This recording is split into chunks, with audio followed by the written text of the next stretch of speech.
Welcome to the Nerdy Friends podcast. I'm your host, Johnny Knight, with my co-host, Dee. Hi, guys. She's back from a long vacation. Yes. Today we have an amazing guest, fellow Canadian, a collector of wrestling, a really great guy in the community. If you can, go check his Instagram. He does amazing stuff. He does 3D printing, some other cool stuff that we're going to talk about. So let's get him on. But first, let's get into our intro.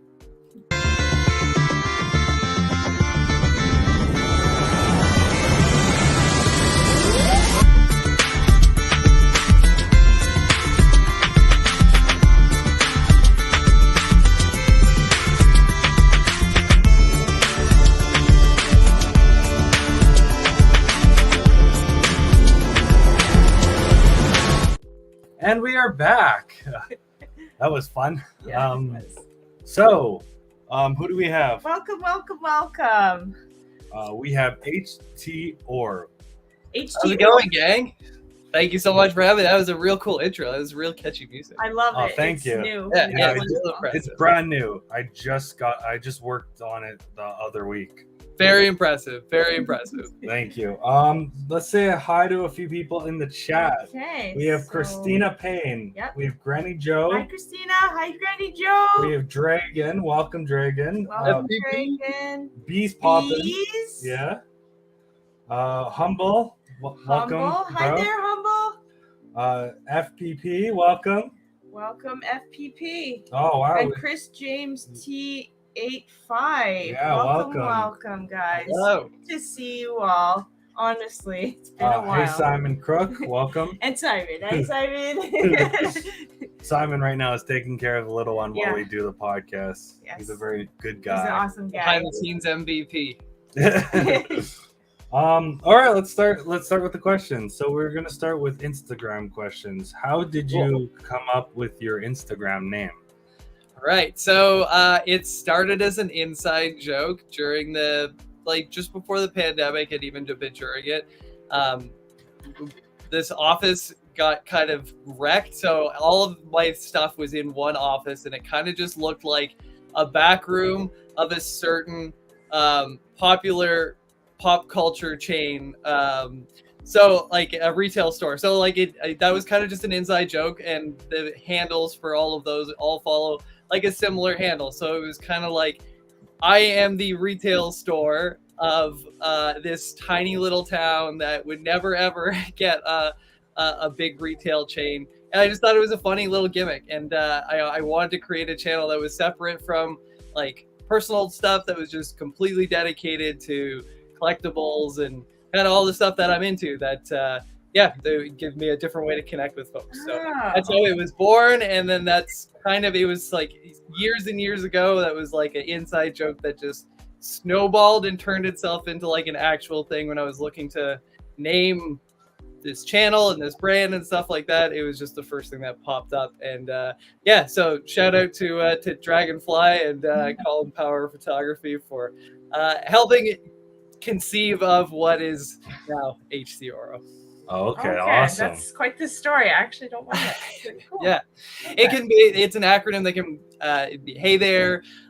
It can be anything you'd like it to be, but that's the actual the origin story of how HT Love that. That's Love really that. cool. Just want to say hi to a few more people. John Kavanaugh, that's my father. Welcome. Hi there, John. Hello.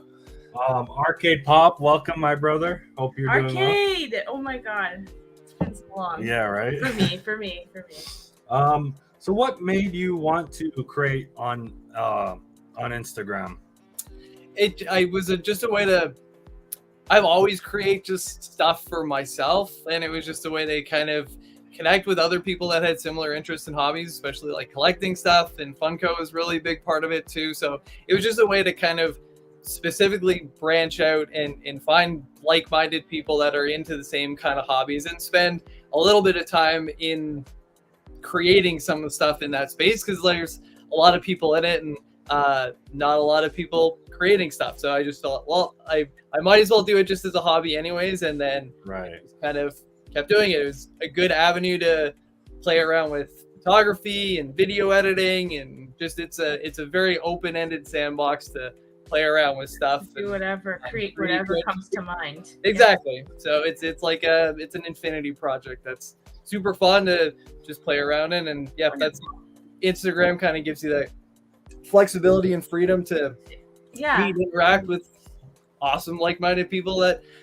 do cool stuff. So yeah, that's really how it was born and how it's continued to kind of grow and blossom in all kinds of different directions. So speaking about other people on that platform, what Instagram accounts do you like and kind of look up to for like what you get into? Good question. So Funko specific ones, Funko News Canada is probably like the most consistent with how frequently he posts.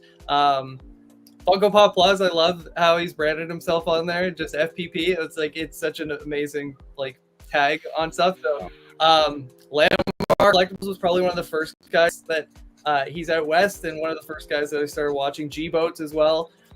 K Dog and Fish. There's a couple of like big content creators that kind of spoke in a more adult lens, I guess, and more tailored to a little bit more of like what my tastes are like, sports and other kind of things that kind of intertwine with it. So yeah, those are a handful of really great ones I love following and interacting with. Pops and Props is another great one that's creating cool stuff just out of nothing. Like I love seeing stuff like that. Soda Coasters, another really great account that now that I'm into 3D printing and stuff is a great source of inspiration. We know Johnny Knight's one of my favorite follows. So yeah, there's a lot of great creators out there, and trying to find more that are doing different things, that are doing stuff that I've never seen before, or stuff that gives me creative inspiration. Tattoo artists, like just kind of anybody that really is passionate about what they're creating and talented and persevere enough to actually like see it through. Mike Ruth is another great one. That is comic book made. So yeah, there's a lot of really, I try and absorb as many different kind of creative energies as much as possible, I guess, and it helps, I guess, give me some inspiration to just give stuff a try. And yeah. So that's basically my job, to find those creative people to get on my show. And you I'm were amongst them, the best of the creators. I was going through like the list of video that you've already uploaded, and yeah, you've gotten the who's who of all of the creators that are out there that I've admired the content of. Top Pops, of course, is one of the biggest ones. Yeah. That I didn't mention, but yeah, it's a really neat space that really gives you a lot of flexible creativity and freedom to whatever. So our next question is, how long have you been making content on Instagram? And before you answer that, we're just going to say hi to Dangerous Jobblers. Welcome, hi my there, friend. Dangerous, and thank you, Grady Joe, for the lovely compliment. And thank you also, Arcade. Look at Dee, she's a baby's mom. Yes, that's weird to say out loud. Okay. It still takes a bit to get used to. It's such a fun, wild new chapter to try and be introducing yourself as. I totally get it. I started making I've always been making kind of content. I mean, I've been pretty early adopter to anything. ICQ, MSN, MySpace. Like I've been pretty much like MySpace. Yeah, like just try to jump on anything that's new and creative. So like I'd say, so Instagram content, I'd say like 20. When did I like 2020, 2019 is when I probably got really like into this sort of creative space, and outside of just reposting wrestling memes and pictures of my dog, which is really all my social media presence was up until like the HC ORO was born. So yeah, that's 2019, 2020 is when I got more focused in 2021, especially. I think is where the turning point went from it being just like somewhat casual and on the side to like, okay, I'm gonna actually make a concentrated effort to be persistent and consistent and post stories every day, if not like, you know. So it's just been a fun sort of creative mental challenge since about 2021. Yeah, that's awesome. We have another guest. Okay, we got another person in the chat. Pop House with Animal. Hey there. And thank you, Bees. That was really lovely. Yeah. It's good to see everybody. Oh my goodness. I just want to say thank you again to Pop House for sending that amazing mystery box. You didn't give me any good Yeah, luck. what are I you got a talking pie about? in the You face. lost. So, but it was fun Just times. quickly though, Sarah picked which number, like we put a number on each piece of paper, crumpled it up, and whatever one she went to, I had to pick. So yeah, Sarah, she kind of, my little girl, screwed me. she went with Uncle Simon instead. But So anyways, that was the fun. next question is, what makes your Instagram unique and special in your eyes? What do you bring to the table? Well, good question. Positive vibes and persistent creativity, I guess, is I also try and be as helpful as possible for anybody that's looking to kind of get their own pops from the States. I try and be like Big Brother-esque, like, because I recognize that I'm a little bit older than a lot of people in the hobby, so like it just like trying to be helpful with people trying to get exclusive from the States or try to figure out how NFT stuff works, or posting like what I'm finding at GameStop and sharing all that information with like Funko News and just kind of sharing with the community. So I try and give back as much as possible. Maybe that's the uniqueness of what makes it. Outside of it, just it's the only one that's run by me, so it's uniquely mine. But it's it's trying to be just a beacon of positivity in a community that can kind of be selfish sometimes. So I'm trying to inject some selflessness into it.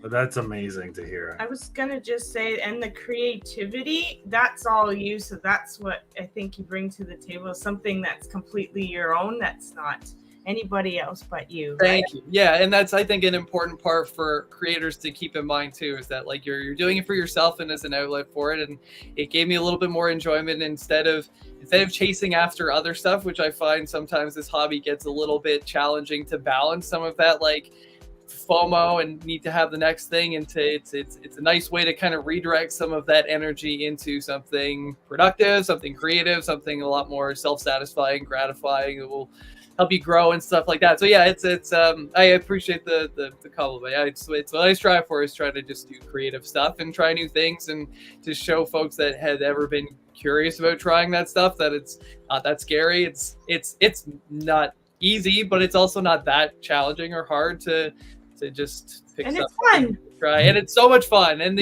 when you have that aha, I figured it out moment, it's like nothing else you can ever describe. Like that solving the Rubik's Cube type of I figured it out. Yeah. Those moments are it's awesome. It's kind of what keeps you going to strive for the next creative thing and the next mountain to climb and challenge. So yeah, Right. looking at challenges and possibilities. Beautifully said.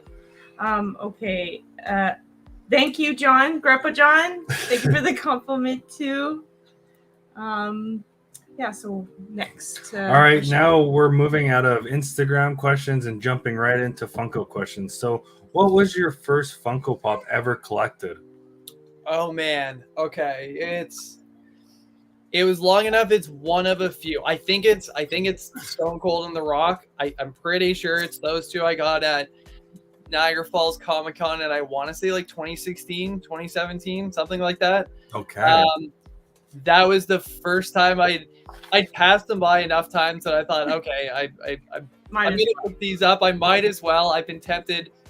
I always collected stuff like comic books, cards, like they've always just kind of like retro toys, like things like that. I always kind of collected stuff. So this definitely seemed like the natural next pivot point. And also there's like there's somewhat of a social acceptance to have these things at work. And so I always worked in like very corporate environments that had like cubicle and desks and stuff like that. But you could add a little bit of personality if you had 2 or 3 wrestling figures or something like that on your desk. And at least give it a little bit of life in such a like a fluorescent hell. So, yeah, that's kind of how it started. And it was like having a few of them on the desk, and like the boxes were long gone, which also kind of led me down the eventual path of like the wrestling rings that I made. But that was kind of like it was a little bit like I kind of understood like a little bit of the collectability of it, and then like the collectability of it, and then I kind of just before the pandemic got a little bit more into collecting like some of the older stuff, like the Super Bad sets and like some of the older stuff that I thought was going to be, it's like half investment piece, half this is a neat figure that there's no super bad merch. There's no Married with Children merch that you can just kind of like proudly show your fandom of. And it was a neat way to kind of display that. And then naturally wrestling being the first one, then it was like, it evolved into, man, it'd be really cool. This is such a great thing to get signed. Like it's difficult to kind of get something nice. Like 8x10s are great, but like you can kind of just get too many of them. And these are just a fun way to collect stuff like signatures on. So yeah, for sure. Yeah, it really ramped up, and then pandemic really ramped everything up. There was I won. What I think really was the big spark. I won the last WonderCon lottery. So the big like convention stuff used to be like online. You have to win the lotto to get in, and then it would send you a link, and it had this unique code. So I never really entered any of them before, and I won on like the first entry. So I was like, okay, well, I might as well go in and get it. I had some help. I had Funko News Canada. I'm like, I've never won any of these things before. Like, what should I go? He gave me good advice to like what the things to target. So I ended up getting the Slee Stack soda that was like a 1 of 250 piece, and then like a couple like Pokemon stuff that are long gone, but I still have the Slee Stack somewhere. Oh yeah, he's back here. He's over there somewhere. And yeah, that's kind of where it ramped up. And I love the thrill of the hunt, the challenge of it, I think is what really the competition factor, there's the same rush of like trying to get tickets to something that's really popular. Like, oh my God, there's 10,000 tickets and 50,000 people trying to get these things. I think there's a thrill in that I really got a kick out of it. I think that's what really drew me into like the big releases and the big drops and the convention stuff, and trying to get One Piece pops and stuff like that. Is that like, okay, let's see if I can do it. Let's see. There's a lot of people trying to get it, and oh no, it didn't work out. But then a lot of times it does work out, and it's a fun. It's a fun rush, I guess. It's I get you enjoy the hunt too. I think like when you're going out, like you have an idea of what you want to get, but sometimes you get gems, like, and some of them you're not even collecting. You just want to buy and then resell to somebody that would really like. Yesterday we went to the Aaron Mills Mall, and I found a chase at Showcase. Yeah. Like, I'm not interested in this, but I know I can sell it fast, Yep. And I sold it in like minutes. Yep, exactly. And then there's another collector out there, and then there's going to be a chase that you want that you're going to end up paying like the resale for. It's just it's how the game works, and it's once it's like I kind of got to accepting that's just how whole fun. That's how the hobby grows and value it gets gained on it is supply and demand stuff. So yeah, it's We also did it with our other Funkos. I had a few that somebody wanted, and then there was a few that Johnny wanted, so we just did a swap with somebody. There's so many different ways to go about it. Absolutely. Yeah. And there's so many lines that like go way back too, that the back catalogs are deep enough, especially with wrestling, like swapping wrestling pops. It's like, oh, I have 2 of these. Well, yeah, it's a great way to connect with other collectors too. And stuff that you can't find otherwise. Some people have, but you have something they want. It's great. Just want to say hi to K-Dog and Fish. They're in the chat right now. K-Dog and Fish. Thank you for coming in, guys. And Elite Gaming. Did we say hi to them? Yeah, we said hello to Humble, but I just want to say thank you, Arcade, for liking and sharing. Appreciate it. Thank you. Two Real Geeks. Welcome. Thank you for coming in. YouTube recommended your channel, and I took the hook. Hi, everyone. Oh, nice. Hey there. Welcome. Thank you for joining us this evening. Okay. Look at that. What? Sexy mustache time. All right. Tremendous. Right? You kind of answered our second question. What was your first wrestling Funko Pop? Yeah. That was the 2-pack, right? Yeah, it was the GameStop.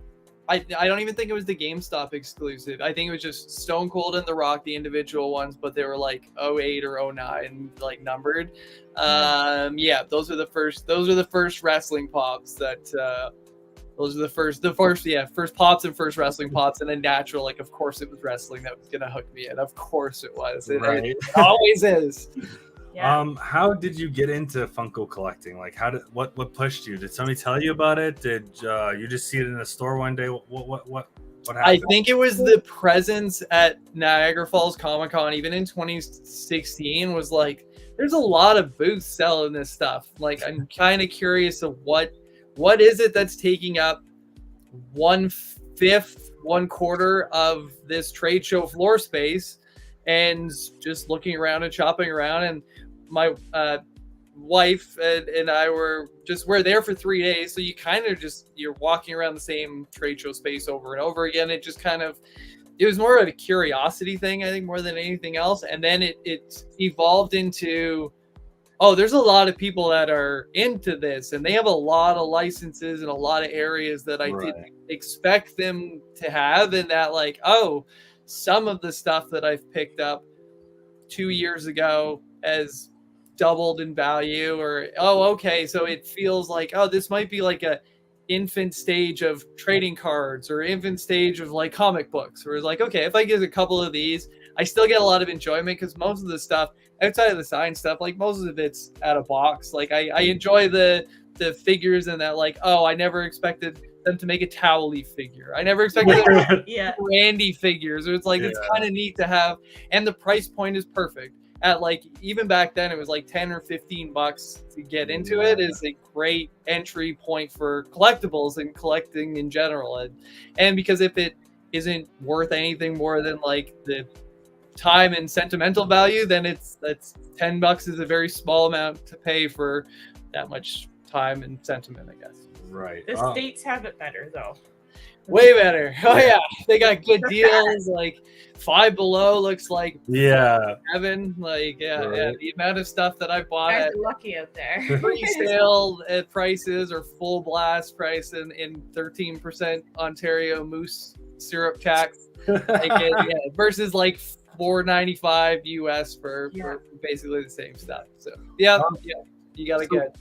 Which wrestler? Which wrestling Funko Pop is your favorite, and why? Oh boy. Oh god. Yeah. Pick my favorite child. Okay. I'll say the 2K19 Ric Flair. It came with like the 2019 video game. It came like a collector's edition, but he's in his diamond ring, Rolex wearing, Jeff Fly limousine riding, kiss deal and wheel and deal. So he's in like the black jacket and the red coat. So that's probably my favorite wrestling one. I don't know. There's so many great. Okay, the Kenny Omega New Japan one is another big one. That one. The fact that the Young Bucks and Kenny Omega were so popular that like they ended up getting like the Bullet Club, a New Japan Funko line, and it was the rumor is that it was enough of a shake up or enough of a seller that the WWE locked them up to an exclusive deal, blanket deal. So the AEW Funko Pops probably not going to happen anytime soon, unfortunately. There's lots of other figures that you can get from them, but unfortunately I don't think that. That's I mean, all of them. Daniel Bryan's a great one. The beard is great. Those ones. I'll just stick with those ones. I bet you were pissed off when he canceled for Niagara Falls. Yeah, that was definitely disappointed. Bellas as well. Like Bellas were a bridge to get my wife into wrestling. It was like, because I started getting back into it in like 2015, 2014, somewhere around there, like around Raw 1000, and then Total Divas started showing up, and it was like a fun, like, oh, it's neat to see Daniel Bryan and John Cena in like I love behind the scenes stuff, and having them with their significant others who also happen to be wrestlers was a great olive branch to get in there. But yeah, I was disappointed, but that's the nature of the beast. It's nothing they can do. Jericho is a great add too. He was a big name too. I know that a lot of folks were excited to see, but yeah, Daniel Bryan got me back into him, and CM Punk got me back into pro wrestling, and he's probably my favorite. Him and Kenny Omega and a bunch of the New Japan guys. But yeah, he's a personal favorite. I hope they book him again for, like, Hamilton would be great if they book him for September. They might. They did a couple other shows. They organize a couple of pretty big shows that always put a really nice emphasis on wrestling, and Fan Expo never does that. So I appreciate the lengths they go to book a lot of these legends to do these. It's like they usually book 4 or 5, and usually most of them show up too. So Nickel City's this weekend. They got Rikishi, Foley, RVD, Kane. Gosh, who else? There's 2 or 3 other ones too that would be great additions north of the border. So fingers crossed we get them. I got lots of pops to get signed. Right. So which wrestling Funko Pop would you like to see made that they haven't made just yet? They've been crushing it with the legends recently. Like Bam Bam Bigelow and Booker T were big wants of mine for a while. I'll say the Legion of Doom, like the Road Warriors with the spiky shoulder pad, face paint. That's one. The natural disasters like Earthquake and Typhoon is another good tag team. CM Punk would be. I don't have the $250 to spend on one from like 2015, 2016. Okay. Now that he's back with the company, give us all the CM Punk pops. I want all of them, and then that way we can all get all the different versions of Phil Brooks. And yeah, I don't have to fork out a ton of money for the old one. I would much rather just wait for the new one. So yeah, that's probably my top one is CM Punk one coming back. That would be great. That would be real helpful for my collecting and for my wrestling shelf. It'd be awesome if you did a signing, but yeah, I'm not that selfish. I'd be happy just with CM Punk. Okay, that's awesome. I can't ask that one. That one you already kind of. Oh, you already went into. Yeah. It happens. How many Funkos do you have in your collection? Oh God. If you don't know, we'll move on. All right. I'm in my head. I'm doing the Vegas line in my head of like, okay, is it over under 200? Definitely over 200. It's no, I have no idea. It's a lot. Okay. It's a lot, and it fluctuates so much because like there's stuff that like I no longer have interest in. Like once I kind of lose interest in, or like the FOMO is over, like the adrenaline rush is over, or whatever. Like I'm not super sentimental on a ton of that. I think that's kind of what happened with me at the beginning, like of the pandemic. So when we started collecting, and I was collecting this and that, and some of them I was like, oh, I just want it because I like the look of this one, and then I realized after, I'm like, why I'm not actually into this at all or anymore. And right? they're not. They slowly start to take up more and more in space. Whereas like 1 or 2, you're not going to notice 1 or 2. Right, but then like, when you have a big collection. So then now when we do buy Funkos, and I've sold a lot of Funkos because like being home with the baby, I'm making a little extra money on the side and selling some, but there's some I won't sell. But you can, that's another good thing about it, is you can buy and trade and sell with Funkos. But yeah, now when you get down the road of having too many, you start to be a little more picky about what you want, and like versus what you kind of need or you feel like you need, And the accessibility is improved so much too. It's not that challenging to get, like especially common pops, like anything that's like a fairly like widespread release. It's not like there's 1 or 2 vendors anymore where you're like, oh, if I don't get it from GameStop or EB Games, then there's no way I'm gonna get it. Now it's like there's so many vendors out there that like if you miss it from them, you can get it from somebody else. If you get it from the options have really it's empowered the collectors in a big way of being like, now you can get, you don't have to overpay for like new release stuff. You could just there's enough retailers out there that are offering it up. So it's a great ad with Demolition FPP. That's another face painted tag team that would a great 2-pack. Demolition. Hey, basically, Mr. Perfect would be another great one. Would love all the different. Bobby Heenan is another big one I would love. I would love a Bobby Heenan Gorilla Monsoon 2-pack. Sorry, I got it all. I'll stop looking at that. You got them all up here already. I can spend way too much time deep in the weeds of like 80s and 90s mid Yeah. Carters and Intercontinental champions and tag team champions. Heart Foundation, where's like Jim Gamble, Neidhart? Yeah. Yeah. Say hi to Musty really quickly. Welcome to the chat. Musty, hello. One of my gaming buddies. Oh, it's a gaming Oh, buddy? Yeah. Okay. Yeah. So we have another question for you.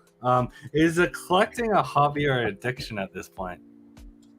It used to been a roller coaster. Now it's a hobby. There was definitely some like pandemic peaks of like, oh, this is definitely an addiction. And as somebody that has his backpack full of demons, I can recognize addictive behavior pretty quickly. And it was like, oh, this is degenerating and devolving into you're just doing it for thrill of the hunt and because I'm bored. So yeah, there was definitely some addictive moments and addicted moments, but we're way back into, we got this franchise turned around. We're way back into this is a fun hobby, and I collect what you like and collect what you love, and yeah, that's it. Don't try and get every new release that you will never catch up. Don't try and collect everything in every line. You will never complete your collection. And yeah, that's part of the fun is chasing down those missing pieces and finding new Good advice, though. pieces. But yeah. What was your first Funko chase that you ever got in your collection? Oh God, great question. It might be that Slee stack. I'm trying to think. I think that might be. Yeah, I think the Soda Slee stack, golden one of 250. I think might have been the first chase that I've got. It's like going into a casino your first time and winning big and being like, every single time I go to the casino, I win big. And that's exactly what happened, was because then like, I don't think I got in any soda chases after that and bought so many and was like, oh, okay. So they get you with the first one and then you just end up dumping and gambling on sodas. So I think it was that one. I'm looking at my chase wall over here and seeing what's popped. That, or it could be one of the Fantastic Four Venomized ones from, there's like a mystery box. I think those might have been that might be it. That might be the first. Hard to remember. Yeah. I mean, yeah, because we're going way back. I don't think I got anything though. It could have been the Peggy Bundy chase as well. we're way back into it. I'm seeing if there's anything, or the pop in a box glow venom might be the first one. That might be the first one I got. Was the glow venom chase one. But yeah, it was. What about you? What's the first chase that you got in your collection? Oh God. Thrown back at you, like, oh God. Yeah, I can barely remember. I have a massive collection though, and God. The first chase. The first chase. What was the first chase? Did I keep my first chase? I don't. Oh, it was what's his name from Poison, the lead singer from Poison. Bret Michaels. Bret Michaels was my first chase. Oh, fun. Okay, Yeah. cool. Yeah. Okay. So we're gonna fly through these Funko questions. People in the chat that are wrestling fans, we have wrestling trivia coming up very soon. So stay tuned. Stay tuned. All right. I'm excited. I'm so curious to see if I retain any of the. It ranges through the errors of wrestling. All right, cool. No, I'm super excited. This is a blast. I'm having. Okay. So how many Funko chases do you have? If you know, if you don't know, then we'll move on to the next question. I'll say roughly 40, 50. Oh wow, a decent amount. A decent amount, yeah. Less than 100, more than 40 is probably a healthy guess. There's like Terrence. They're everywhere. I have like a somewhat dedicated space that I have chases, and then I have like the common set up in front of them. But they're everywhere. But yeah, that's part of the fun is gambling, and I think that's part of that addictive like little 1-in-1 was like, oh yeah, because you're kind of, especially with chase stuff, it's yeah. So, our next question is favorite store to shop for Funkos or online shop? K-Dog and Fish are probably the first one that come to mind. I don't buy a ton of pops now, but yeah, they're definitely the creme de la creme. Their auctions are a lot of fun too, just to watch. I've gotten a couple of pieces there. There's a lot of stuff that is a little too rich for my blood, and but it's always great. Excuse me, it's a great time to hang out, and just chat pop culture stuff. So other than that, like all the big change. GameStop is kind of just the big one now. The Toys R Us is no longer that kind of Funko shop in Canada. It's everything is GameStop. So they get all the exclusives. Some have the Funko shop sticker now, I'm seeing, but yeah, they're the go-to. But I try and do all my shopping direct. If I want something from Target, I'll just buy it from Target, pay the VIG and the duty for the reshipper, and get my Target stickers or Funko Shop or whatever it is directly for it. And especially now, it's seemingly nothing really sells out outside of like One Piece. Like nothing really sells out. It's really easy to get. Yeah. Any kind of exclusives that drop now, it's not like that mad dash that like, well, if you weren't online at that random time they dropped it, then like you just never, because it never restocks, you just never get it now, or you got to pay the VIG to get it from somebody secondhand. So yeah, those like the GameStop is obviously the biggest like player in the Canadian Funko space. But yeah, would definitely advise folks if you're ever looking to get stuff like stickered stuff from like Target or Box Lunch or all that stuff, like there's a ton of reshippers now that have popped up in the GTA that do that stuff. That's $6 or $7 and you can get the sticker yourself. Yeah, it's I also don't care that much. If it's at GameStop and it's like $14, it's more than likely just going to come home with me instead of having to ship something across a border. Yeah. K-Dog and Fish says something of get this right, Oro. Yeah, say it to the creme de la creme. I like it. Yeah. Favorite grail in your collection, if you have a grail that you the Hardy Boys signed 2-pack is probably that's freaking you want that, right? Because I had to go, I had to drive to Detroit for it. It was such a mission.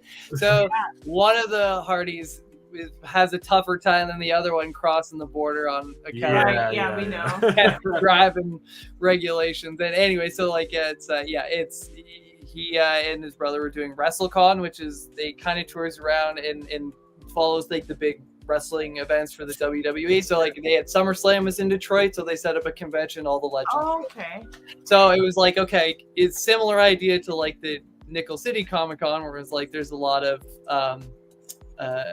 there's a lot of wrestling guests. It's pure wrestling guests. So that's probably the grail piece for it's up there for value. And that or my Stone Cold signed Stone Cold is another one that I would never probably conceive to get, but it was I got it in a Heroes Hideout, which is a store in the States. A couple of years ago, they were doing a 316 mystery box, and it included 3 pops, and that was guaranteed a Stone Cold and a Ric Flair, and then a mystery pop, and then a couple of 8x10. So I hit a good DraftKings night thanks to Matt Stafford and the LA Rams, and was like, this is house money now. I might as well spend it on something on something I really, really want. It would not ever normally like spend that kind of money on, and it worked out. It's like one of my favorite pieces and one of my those are wrestling grails. The Slee Stack is probably my like highest type value pop, but sentimentally it's one of the wrestling pops. RVD signed wrestling pop. Any of the wrestling pops that I have that I met the person and watched them sign it have a ton of sentiment. So they're all grails to me. The Tony Romo pop is that was one of like really early pops too, that like I'm a big Cowboys fan and Tony Romo fan, and the thought of paying $15 like 2017 for 2016 for a Funko was unheard of, but I was like, you know what, it's worth it for me. He's my favorite player, and now it's like he's a killer commentator, and it's like some $100 and something, but it's one of those few that like would be in my collection to the very, very end. Like there's no parting with like a handful of pieces, and that's definitely one of them. right? Okay. So we're jumping out of Funko and we're jumping right into out of blue questions. So these are just fun questions that we kind of want to ask you. I like it. So how was it being at home with your newborn been like? The most rewarding infinite challenge ever. Like it's all the cliches. It's everything that anybody and everybody tells you about it changes your life. It's the hardest thing you're ever going to do. It's the most beautiful, rewarding, toughest. It's all of them. Everything they say is true, and you can only really appreciate that kind of insight when you're in it. Right. But yeah, that's how I've been kind of going through it, and I get a totally different appreciation for all the moms and the amount of stuff that moms do, like across the board, that go unnoticed. Right. Is another thing. I was like, oh yeah, there's a lot that child HTRO and even adult HTRO is like, oh, I definitely, there's moments of taking some of this stuff for granted of like, you know, I think I'm helping out, and then it's like, oh no, I see like how the machine really gets put together and runs every day. I'm like, I'm just a pretty light bulb that keeps it on the road from time to time, but like that machine is rolling on its own. So that's the insight that it metaphor. It's off for me. But wait, being a week apart, I'm sure you guys have your own insight in how you've been able to. Well said. Yeah, you hit it right on the nail. Yeah. And one quick thing, I did call my mom and I was like, by the way, I love you and thank you. She's like, okay. I'm like, I get it now. She's like, okay. Yeah, that first Mother's Day is a definite, like a different boost of appreciation going like both ways. Sure. It's I spoiled this little one on Mother's Day. Yeah, she deserved it. That's what good man. Good. That's what you're supposed to do. It's right. Like, there's only so many ways we can like help and say thank you before we feel like we're somewhat in the way, and it's not to be like, hey, like. Yeah, love you, thank you. You're doing great. Like, but you guys are doing great too. I'm sure you're a wonderful father. So, what was your very first animal? Oh God, I had an iguana. I mean, we had like a dog as a kid. Like we had, but like my first like personal pet, I had an iguana for a bit. Oh wow. Yeah. It's just one of those kids. Cricket? Crickets and like mealworms and stuff. But I wasn't like I was too young to take care of it. It was way too challenging of a starter pet for somebody of my attention span and commitment to actually wanting the animal. So it was unfortunate. But yeah,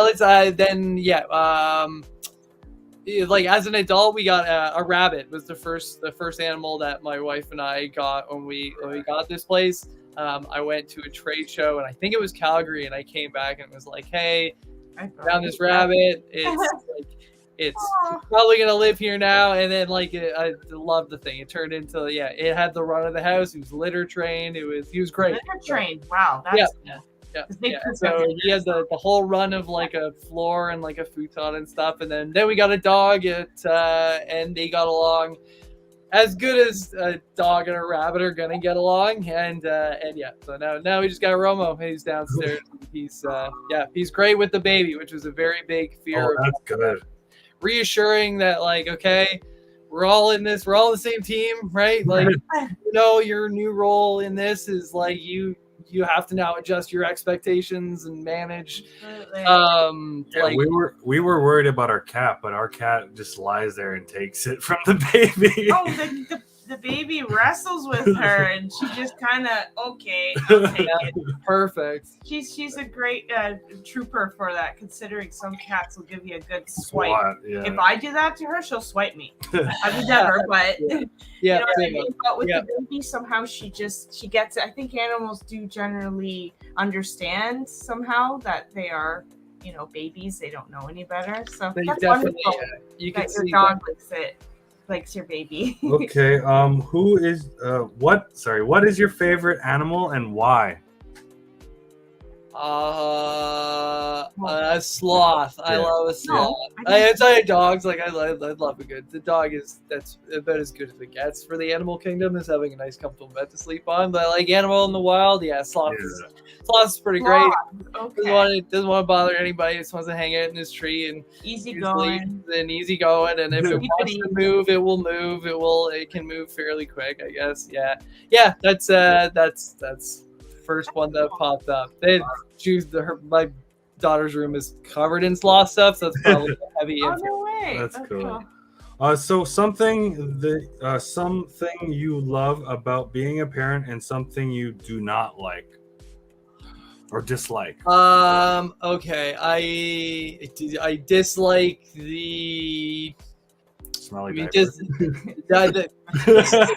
I'll take a bunch of smelly diapers over like the sleep interruption is probably the part I like the least, because it's super challenging to just continue on to like be functional and operational for the day. But it's not like haven't had late nights before. And it's I love all of it. I love all the milestones. I love all of those. I love all the moments. Watching them grow. And all of it. Yeah.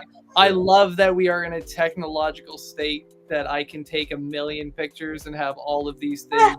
Like, I don't have to wind and take there's a limited amount of we live in a really cool time that you can have as many videos in HD. You can put a 4K production starring your baby together and with your iPhone. So I love the ability to capture a lot of those moments that a lot of parents and stuff don't always get to have. So you're right. K-Dog and Fish has a question for you. Okay, so we're sidetracking a little. Yeah. Who is funnier, K-Dog or Fish? Fish. Fish is first. Fish is the Mario. He is that's my take anyways, because everything I watch is it says K-Dog and Fish, but it's Fish and K-Dog. Somebody's doing a lot more of the heavy lifting, and it's not just because he's so jacked physically in the upper body that he can handle that much more weight distribution. But that's my take. Okay, so what is your dog's name and breed? My dog's name is Romo.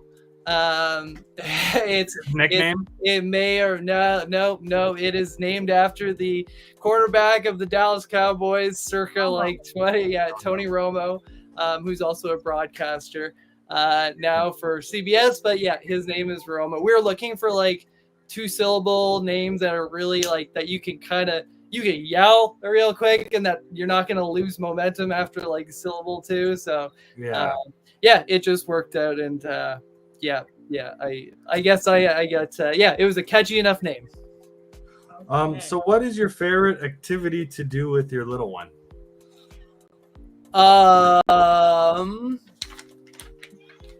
Good question.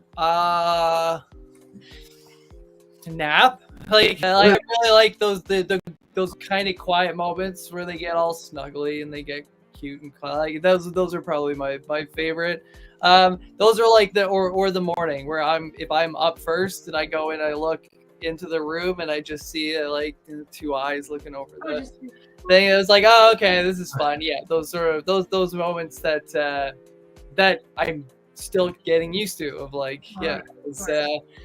those are the good and bad. Last question for Out of the Blue, and then we're jumping into trivia. Cool. So what other hobbies are you passionate about? Right now I am obsessed with 3D printing. I am 3D modeling. 3D printing is my jam. It is my new it is my new addiction for sure. There's absolutely been this is the same sort of nicotine type behavior of before of all right, I get it. So it's excuse me, there's so many challenges, so so many things to learn, so many things to take away and try and fail, and okay, let's try it this way and that way, and it's somewhat meditative. Watching the thing print, like watching a robot do what a robot's doing is I don't know, it's kind of meditative, it's soothing, it's Really? the white noise of the machine is going is neat too. So yeah, that's been the big one. I'll dabble a little bit in like comic books. The Last Ronin has been really caught my eye because I think it's the coolest the Ninja Turtles have been in a while to do like a noir Batman DC type dark angle on it. So and then yeah, sports stuff. Yeah, I'm looking at like mostly just anything that interests me. Like I'll make posters for shows that I'm seeing. If like just anything that kind of like tickles my fancy, I'll just make it. And but 3D printing is like I'm looking at a bunch of stuff now. I made these little 3D like side plates to put on the side of the rings.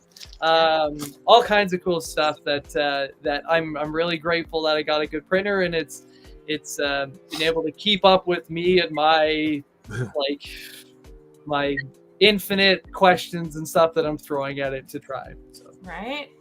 We just want to say thank you, K-Dog and Fish, for thank coming Thank you. And before we start the trivia, did you hear that they're making a collab with Ninja Turtles and WWE figures? Tremendous. I think that's the coolest thing ever.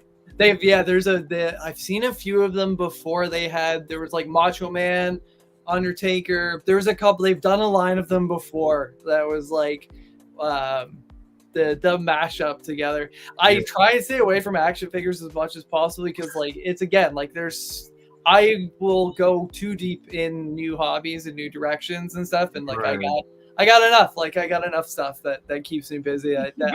Keep you going. I got enough that keep. Yeah, I can still appreciate and still pick like if there's like a Bill Burr figure. If there's random stuff like I'll pick up here and there. But yeah, there's no space for all of the stuff. The size of the house I would need to store all of the things that I just want to do. Right. Yeah. We have a question from the chat. He did kind of answer it a little bit, but have I printed or made a puzzle? No, I have not. That is a great. I do have a Cricut, and that's it can do the puzzle stuff. I've never done it. The closest thing I did get to a puzzle was the wrestling rings that I have. The posts pop in, so I had to make like a slot for them to go into, and then the peg for them to go into, so they kind of pop together. So that was like a little bit of a puzzle to put together, but not in the like here's a cool picture of like you and somebody together and it's cut up and all that stuff. No, but that does look fun though. Yeah, that's all right. We're gonna get into the trivia. You ready for this? All right. Yeah, I am. I was born ready. I'm very nervous, but I will do my best. There's 20 questions. Looking at the chat, but if chat you want to join in, go right ahead. All you right, can't look at the chat though. I'll put the chat away. We're good. I don't want to cheat. I want to see how good you are. Okay. Yeah, I want the challenge. All right, let's do this. Which superstar entrance music contains the lyrics "They broke the mold" when they made me? A. Shawn Michaels. B. Dolph Ziggler. C. Billy Gunn. Or D. Mr. Perfect. It's not Shawn Michaels. It's not. I'm gonna say B. I don't know this one. This is a good question. I'll say B. Dolph Ziggler. Dolph Ziggler. Yes. Correct. Let's go. All right. On the board. Yeah, sorry.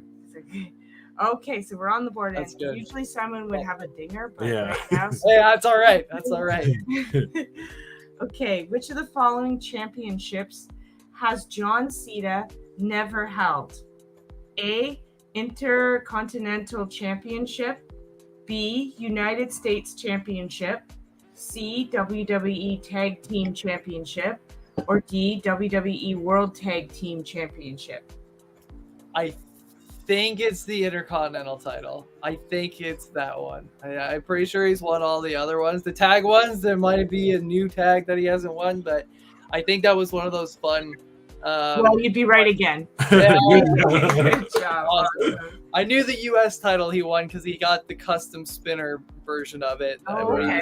He was like in his rap era. He was the platinum hit. If you haven't heard "Bad Bad Man," which is a song that John Cena did on his platinum album, "You Can't See Me," it's a great tune. It's I played it for my wife in the car, and she's like, "This is John Cena." Yeah, this is like early to mid 2000s John Cena. This is a different. This is Bad Bad Man. Yeah. It's a fun song. That was a very fun era of John Cena. Okay. All right, ready? Yep. Edge and Christian's famous 5-second poses were, according to them, for the benefit of those with flash photography. Oh my god! Didn't even have to say ABCD. I was such an Edge and Christian fan. Like I would wore the canary yellow T-shirt to school with the orange logo. Like that was my. That was as you were saying it, I'm like, I know. with the flash. I remember that was my absolute jam. I remember the pose. I remember the glasses. Yeah. So you've lived it. I lived it, yeah, in my teenage years. So like as much as a boy can live this kind of stuff, like you're in my wheelhouse. All right. Okay, so this is a true and false. Okay.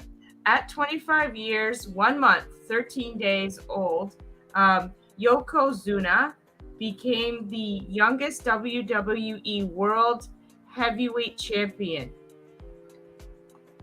True or false? Is the question, is he the youngest? I'll say at the time, yeah, I think he probably had 25, but I'm pretty sure Randy Orton's got the record for winning it at the youngest. But I'll say true. I'll say no, it's false. False. Yeah. All right. So okay. The bonus question is if you can guess the wrestler. Yeah. I'm pretty sure Randy Orton's the guy. No? Oh, cool. Is it Batista? Oh, I have no idea who it is. He's out of wrestling right now. He's gonna come back. He irritates me very much. So. Oh goodness. I don't know what it is, but hey, Hojo. I don't like him that much. Is it Brock? Nope. What did you say? The Rock? No, is it Brock? Yes, it's Brock Lesnar. Brock Lesnar? Oh yeah, okay, yeah, that makes sense. He beat Randy's record. Okay. Yeah. The only reason I know the Randy one was because it was at SummerSlam in Toronto, and I was at that show. Ah, okay, that's okay. But Brock makes so much sense. Yeah. You can't make that. Okay. Yeah. Okay. Cool. Next one. Which former member of the Shield is the only one to have held the Intercontinental Championship? Is it A, Dean Ambrose, B, Roman Reigns, or C, Seth Rollins? Great question. I'm trying to picture. I'll say Roman. Roman? Nope. All right. That's all right. No. Pick. That's okay. 2 more to pick. Seth or Dean?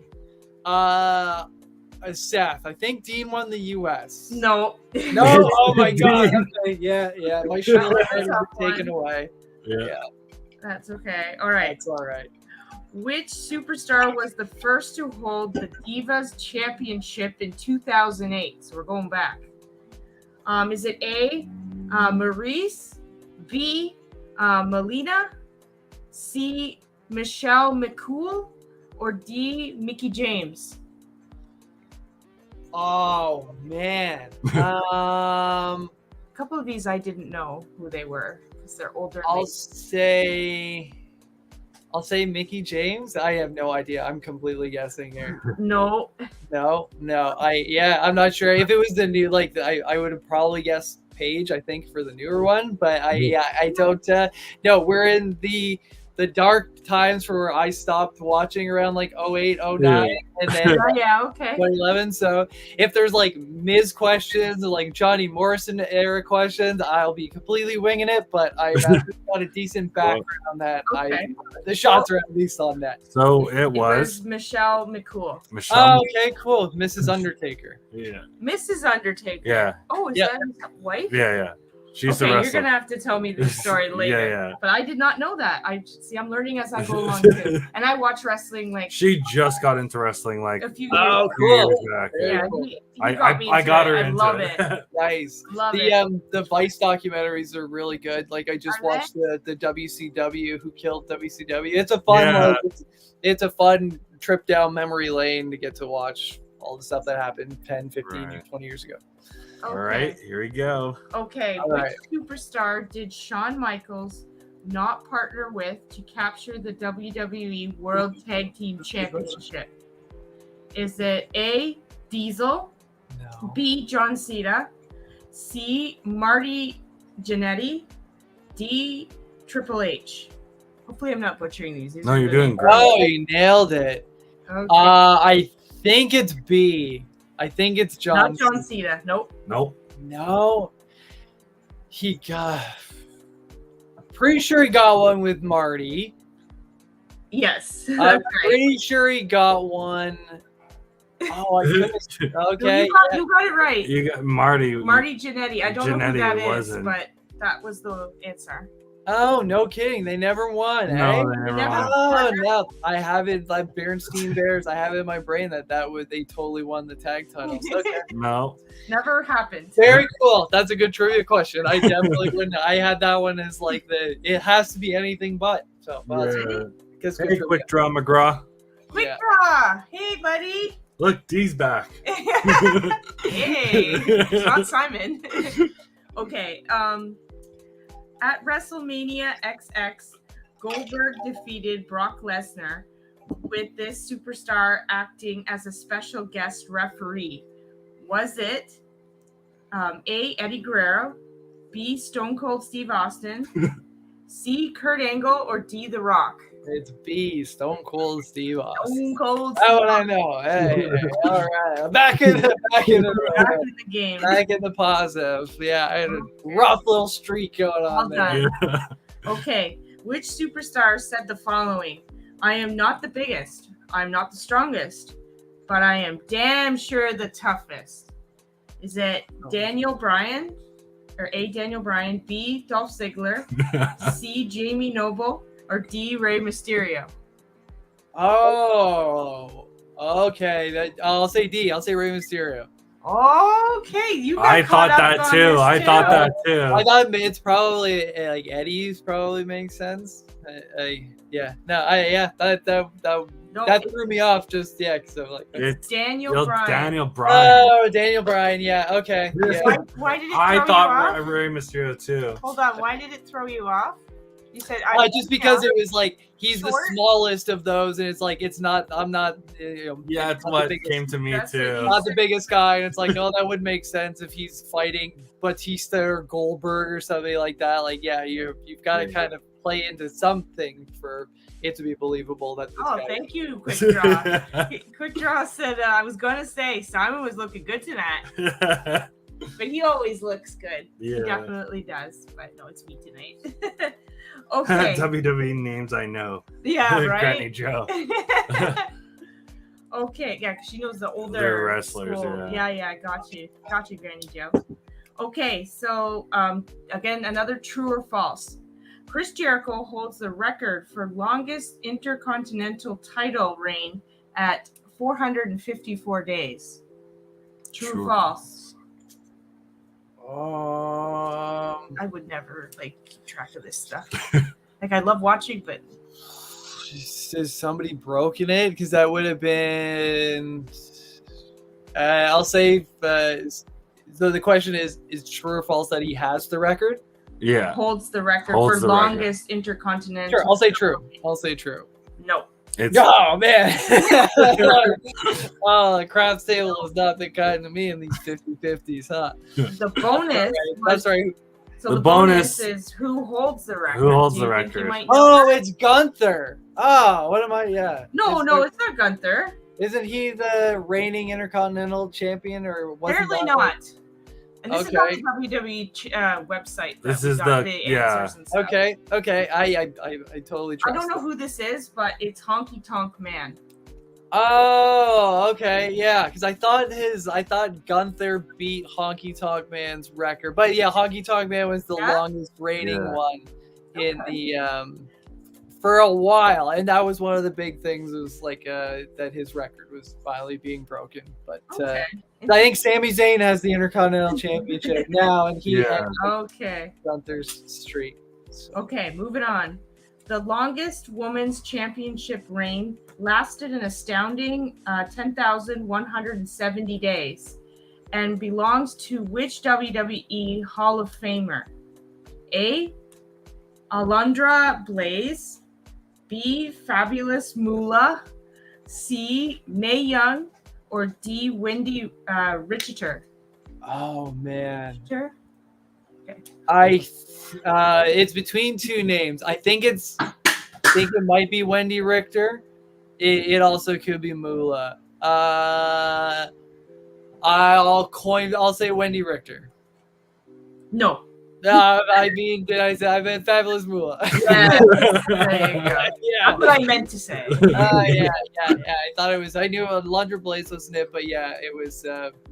Fabulous Moolah. She owned all the territories back then. Oh, okay. That's That's a long time to hold a world's champion or What women's. happens when you're the booker and that you get to decide when you lose your championship? Right? But that's It's like I just don't want to ever lose. So there you go. There's Yeah. okay. Which of the following superstars is not billed as being from parts unknown? Oh, this is a fun question. A. The Boogeyman. B. The Berserker. Okay. C. Giant Gonzalez. Or D. Kane. Oh, from parts unknown. Not billed I as I got this parts. one right away. Yeah, you were like. I was on top of I it. think it's no, it's not. Well, I don't think it's Boogeyman. I don't think it. Is it Kane? Nope. No. Okay. I don't think it's the Boogeyman. I know that's for Undertaker, not Undertaker. That's Ultimate Warriors from Parts Unknown. No, I don't know. It's Guys, Boogeyman. It's Boogeyman. Really? Where's he billed from? Parts unknown. Oh, is the question who is billed from Parts Unknown or is not? Which of the following superstars is not billed as being from parts unknown? Oh, okay, yeah, and the Boogeyman is not from Parts Unknown. No. Apparently not. Oh, You knew this right away. Yeah. Like, why? I did not know. though? I did not know that. What? How did you know that though? Like you knew right I away. just knew that when he would come out. You said there was something in your mind that Yeah, it reminded clicked. you. Okay. Okay, yeah, I have no idea. That's Oh, and I like- was laughing because some of these names are like hilarious. The Boogeyman. I still don't know all the wrestlers, but like I was laughing when I was writing this out. I was like, oh my god, that's funny. Well, like especially because they're so ridiculous sometimes. Excuse me. That like Yeah, you the can't tell if honky it's just tonk made guy. up and someone's just throwing words at you, and you're like, Yeah, all right, right? Berserker, sure, okay, cool. Yeah, ravishing Rick Rude. All right, whatever you say. Right? Okay, so let's get to the next one. Of the following superstars, who is not a former NXT champion? This one got me. I might get this. A. Big E. B. Bo Dallas. C. Neville. Or D. Tyler Breeze. Who is not the Who NXT is World not a Champion? former NXT. Who didn't win the title? Oh man, I think Breeze. Yes. Yeah, let's Beautiful. go. All right, I got that one so wrong. I thought it was He reminds me of Dolph Ziggler. who did I Just think look. it was? I thought it was Big Easy. I didn't Yeah. think he won Yeah, the title. he was such a big deal in NXT. Like before he debuted, they were like those were my favorite, like the NXT era of like Yeah. the Bo Dallas and Finn Balor, just to, like Sami Zayn and Nakamura, all those guys. Like that's Yeah. it was real fun to build up. Samoa Joe Right. going there was awesome. Yeah. But yeah, that cool. I'm back on the board and back on the You board. are. You're doing great. All right. Okay, another true and false. Santino Marella debuted in Milan, Italy, where he defeated Omega to win the Intercontinental Championship. Did I say that? Yeah, you did Omega? great. That sounds crazy enough to be true. Sure. That is true. That is true. Yeah, there you go. Oh, Very cool. He used to own a gym, like a training gym in Mississauga called Battle Arts. That did a lot of like they became like a trainer. It's sold off and they do like a Destiny wrestling and the independent stuff like that. But he did. He's from Mississauga and opened up like a wrestling school. that's Plano dope. Morella? Yeah. Oh, cool. You just got in when he just got out of wrestling. Oh, okay. Yeah. Like I said, I want to go back one of these days And and rewatch. just watch some of the crazy. Because I saw some of it from back in the day. He was showing me clips, and I'm like, what a difference it is. Oh, yeah. Now it's a little bit more PG, I guess. But holy crap, some of the stuff they came up with. I back showed then. her the Stone Cold with the beer truck. Yeah, perfect. Yeah, Yeah. God, that was good. There's a certain charm of watching the Royal Rumble in chronological order. We usually do that like every January before the Rumble. And like you see the progression of the audience shift from like families, a lot of women there like hollering at all the beefcakes there, flexing and stuff. Yeah. And then it shifts to like the 90s where it's like a lot more males. And then like the late 90s, it's just teenage boys doing crotch chops. And like it completely shifts. And like you watch culture shift along with it, so it's wild to watch like the rise of Stone Cold and like DX and how big stuff kind of gets from like a relatively small and touring kind of circus. But yeah, the old stuff like in '97 to like 2001 is wild. Something to watch, yeah. Just want to say hi to a new person in the chat, sweetie. We got Tom. Holiday. Oh, what's going on? And yeah, hi Tom. Thanks for coming and hanging out. Welcome. Okay, so next. Yep. Okay. What was the result of the first ever WrestleMania match in 1985? Is it A, Andre the Giant defeats Big John Studd? B, King Kong Bundy defeats Special Delivery? C, Junkyard Dog defeats Greg Valentine? Or D, Tito Santana defeats the Executioner? I have no. I'm gonna say the Tito Santana and the Executioner. Yeah, you got it. Nice. I knew like the Big John Studd. Those are main event guys. Those are made like that sounds like a good opener to me. Is throw Tito out there with somebody, put him over, let everybody cheer, put somebody behind a mask, call him the Executioner. Let's get WrestleMania started.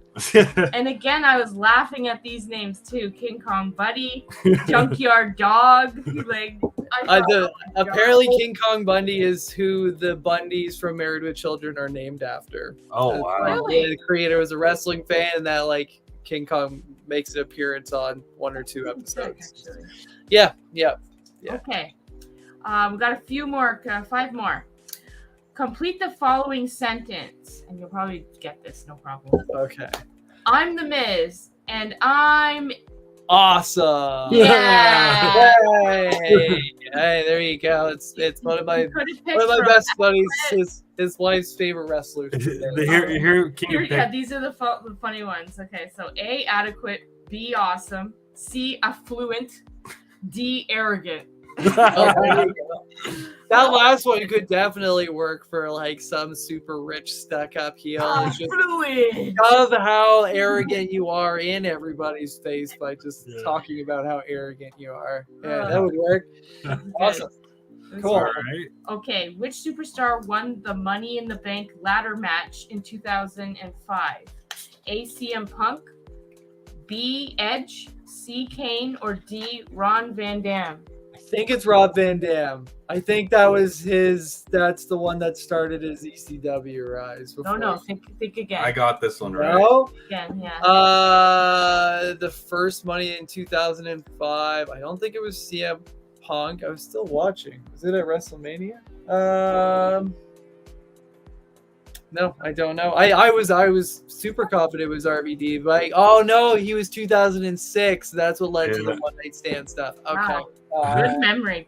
My goodness. We're in certain like important developmental chapters of the HC Oro timeline that I'm like checking like, oh my god, I am in a diner right now watching this on a big screen. Oh, okay. Edge. Yes, Yeah. Edge. Yeah. Absolutely. Yeah, Good yeah. job. I said Edge right away. Yeah, of course you did, because you were going Yeah. back in your head too, going, Yeah. I remember watching it this day Yes. at this time. Yeah, Edge was red hot. I think that was close to when he had an affair with Matt Hardy's wife in real life, and like Lita, who is like an on-screen character. So like there was a lot of like pop culture type of attention to it, and that like he was starting to get real popular and grow in infamy at the time because of that 2005. Holy crap, I had All no right. idea. There's all this extra Yeah. stuff. You Yeah. gotta teach me about it. yeah. Drama on the side. It's a, yeah. Okay. All Okay. right. Which superstar did Stone Cold Steve Austin defeat in 1996 King of the Ring tournament before coining Austin 3:16? It's Jake the Snake Roberts. Oh, I didn't even say it. Okay. These are moments in like wrestling history that's like, oh, this is the birth of Stone Cold Steve Austin, where it's like he went from like a guy that was pretty popular to then like to the guy. Oh, Austin 316 shirts and signs everywhere. Yeah. That was the event. That was the culmination of like. Why 316 though? Why? It was from a Bible verse. I think like John 3:16 is a Bible verse that Jake the Snake had quoted to him, and so he said, "Well, Austin 3:16 says I just whooped your ass." Oh. So he like just on the fly, on the spot, just living in the moment, said it out loud as like a nothing throwaway, like a throwaway line after the match. So like imagine having to like wrestle and do the whole like your whole match and then go out and then go talk about it in front of the like 18,000 people that just watch it. Like that's right. It's the stuff that's like, yeah, you can't make that stuff. So that's we're talking real big, and again, like 11-year-old HD ORO is like, yes, this is the best thing in the world. Yeah, this is Just Christina, thank you for joining us. Nice to see you, my friend. Okay, so we got 2 more left. 2 more. Okay, which of the following superstars has not won the Intercontinental Championship at least 5 times? Oh. Is it A, Chris Jericho, B, Jeff Hardy, C, Rob Van Dam, it's a tongue twister, and D, The Miz? It's B or C. Gonna go with Jeff or Rob? I think Jericho's won it a bunch of times. Rob's won it a bunch. I'll say Jeff Hardy. Very good. Good job. Yeah. I got that one wrong. Yeah, which one did you say? I was thinking like Rod Van Dam, right? I was thinking Rob Van Dam for some reason. Yeah. That's right. Yeah, it's he was just like after he and Sabu got caught driving with a bunch of like drugs in the car. Like you can only put so much attention on a guy that's unbelievable in the ring and incredibly talented. But if he can't be the like flagship guy of your company, that's the other belt that they used to give it to. Now there's like 100 belts. Now there used to just be the Intercontinental title and the World one, and that was it. And if you didn't get one of those two, you hope that you're in a good tag team or a lady. Thanks for dropping that link, Christina. Thank you. That's awesome. HT. And thank you. Yeah, I appreciate any likes, follows, anything. Anybody who wants to chat any of this stuff. This is super cool. I'm humbled and grateful to be invited to come and hang out with you guys and chat with all of your friends and be invited into your space. So I appreciate it. And if anybody's interested, Granny Joe actually found the 316 verse in the Bible there pretty quickly too. Yep. So if you're interested, it's in there, guys. Okay. Last question. Let's do this strong. Let's leave this being strong. Okay, I don't know what I was trying to say there. Okay, so it's another true or false. All right. The Rock won the WWE World Tag Team Championship pairing with The Undertaker. True or false? Did The Rock win a tag title with The Undertaker? I don't think so. I know he won with Mankind. but I don't think he won one with the Come on, let's finish strong. That's what I was trying to say. Yeah. Let's finish strong. I'll say false. I'll say no. I don't think no, they did win a tag title together. Yeah. Oh, well, today I learned that The Rock and Undertaker were a tag You team. want to take a guess what the bonus is, though? It's do you know when and where it took place? No, I didn't know. No, and even that, like, even the time period, I'll say 2008. Okay. Maybe like Unforgiven. Like I have no idea. Go ahead, Sweetie. Okay. It took place December 18th, 2000 on Raw. Oh long time wow! ago, Yeah. This must have been. Oh, okay. American Badass Undertaker must have just been back where he was like, "I'm not a dead guy anymore. I'm a cool biker." So Yeah, right? Yep. Yeah, I did not know that. That's cool. I did Yeah, not. but you kicked ass. You did very Oh, well. thank you. Those are great trivia questions. That was a blast. I was not Thank you to didn't know what to expect, so that was fun. It was very challenging. I didn't. No softballs, which I appreciated. Those were okay. Yeah, you're throwing. You said to me he was gonna fly through these. You're like, I think he's gonna do so well. I had I big appreciate the faith in confidence. you. I appreciate the confidence. There's some stuff that was probably back there. It's tucked behind fantasy football stats, Granny Joe. PPG values, and the things I got to do to make these wrestling. So we have one more segment, and that's rando questions. So these are just rando out of like it. Yeah. Okay. So if you could create your own wrestler, what would your name be and the character be? Sorry. All right. So this is something that I've already obviously spent a lot of time with before in earlier years. Yeah.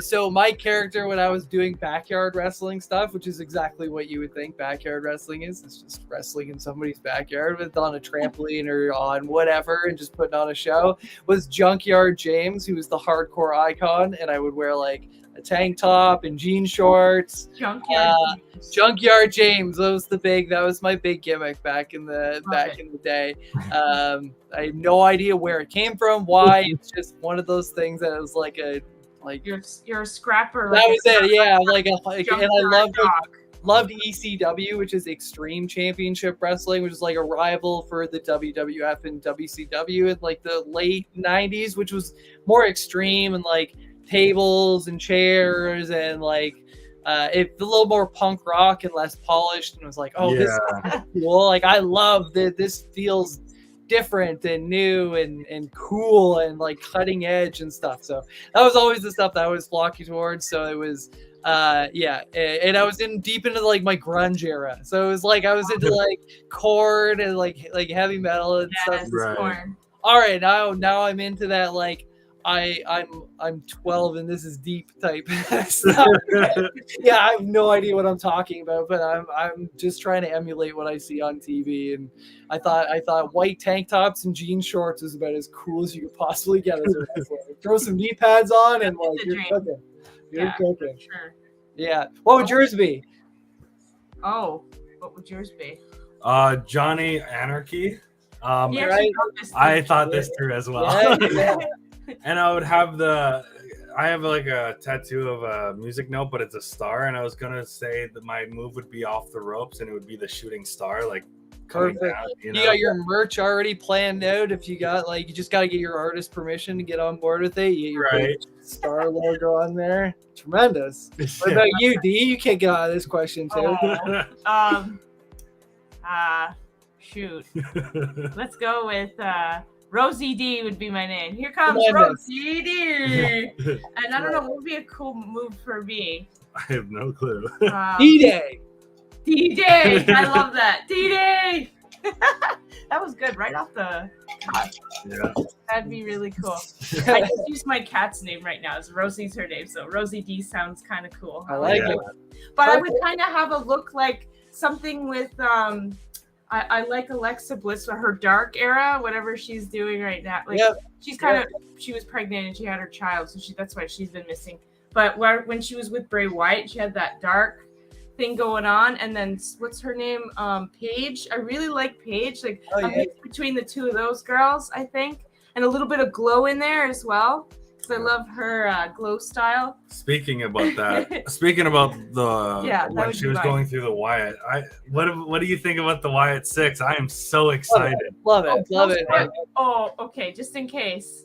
Sorry, guys. I don't know if anybody's. No spoilers. Well, we kind of did, but okay. The limitation on it debuted last month. It didn't debut like 2 days ago, and we're talking like there's been 9 days in the if you're in the wrestling lexicon, like 9 days is more than an acceptable time to be talking about the Wyatt. So I appreciate the attention to it, because not a lot of people are as proactive about like warning people that might not be. But we're way deep. We're past the point of statute of limitations. We can talk about Bo Dallas and Nikki Cross. It's great that they got Red back or Eric, and like it's a great group. I love it.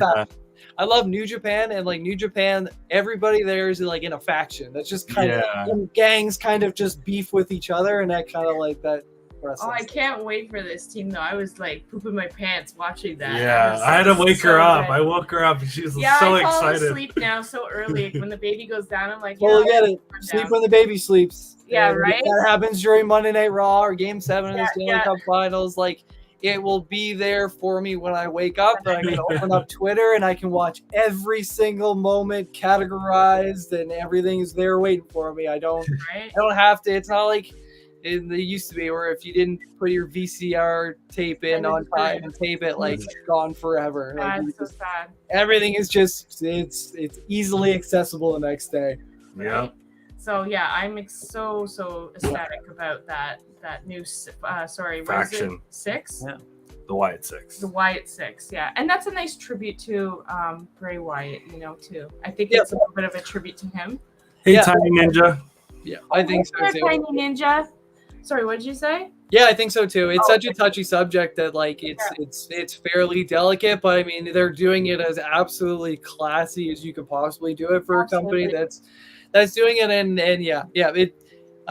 I was worried it was going to come across as like icky or like cringy or like tryhardy, and I was like, no, they've done such a great job transitioning to this new production style. Like the camera, I love the new camera angle. Everything is like ever since the merger and UFC takeover thing has happened, and Kevin Dunn has been taken out of the production truck. Like it is like watching a brand new show again. The production value is off the charts. You're letting people that are like elite in their field do what they were hired to do, and that's make your product look as incredible and impressive as possible, and to take feedback in from other areas that are like, let's try this drone shot, let's try this shot. And you're like, we have such like incredible technological capabilities to up the production value. It was like I couldn't watch Raw for a long time because the camera angles, like it was making me like motion sick, just the amount.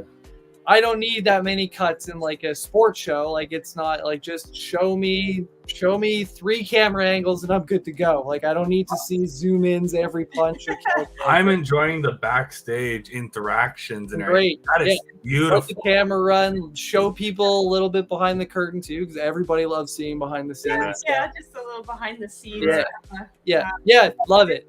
The Liv Morgan stuff is great. Like it is the product is as good as it's ever been in a very long time, and it's great to see. It's great for wrestling. It's when the WWE is doing well, that means everybody's doing well. Right. It means AEW is doing well. It means GCW is doing well. It means like at least if wrestling is alive and well with the big one, there's going to be trickle down fans that are going to be wanting to see all the other stuff. Everybody there. Yeah. All right, let's fly through these questions. Okay.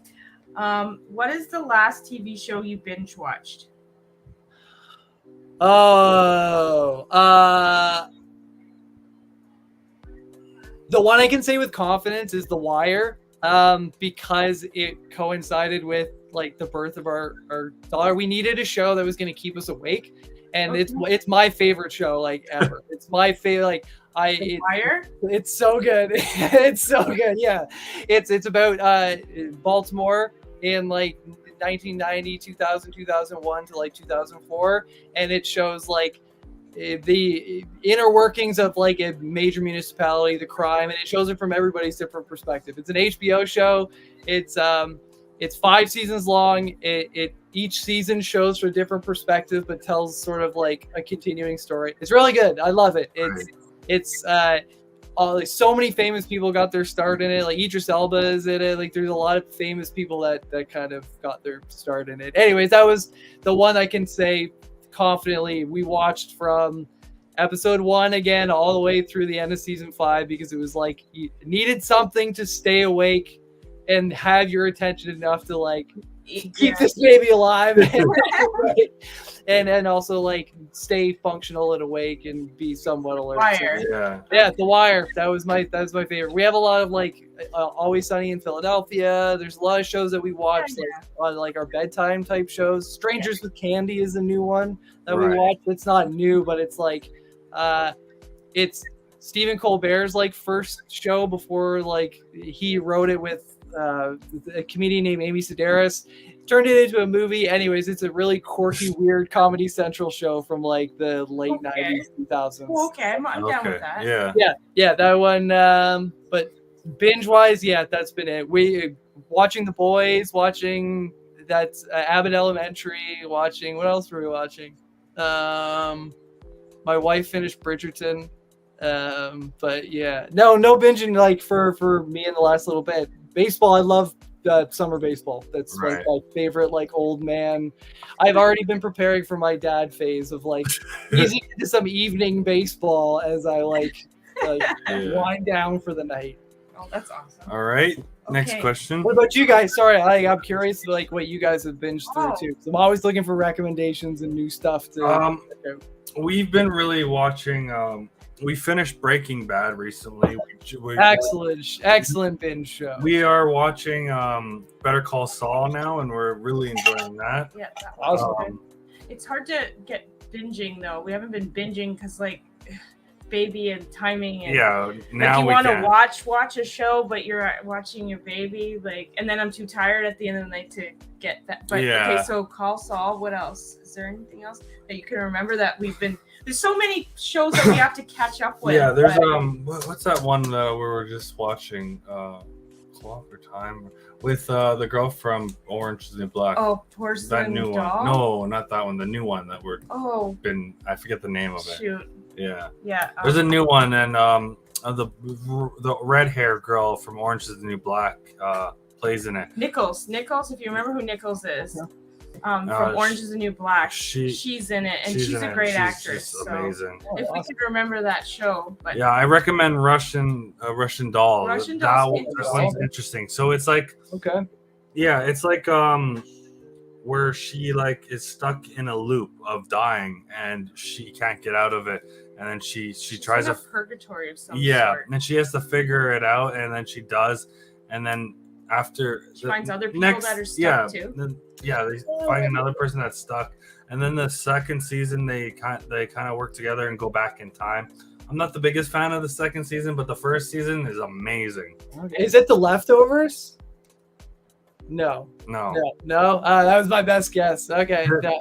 No, that's okay. Awesome. That sounds trippy. Yeah. And FPP says Banshee is an amazing show if you're looking for a recommendation. Oh, nice. Granny Joe says love that show. So there you go. All right, let's continue. Okay, so we noticed that you do crafts every Thursday or almost every Thursday. Yeah.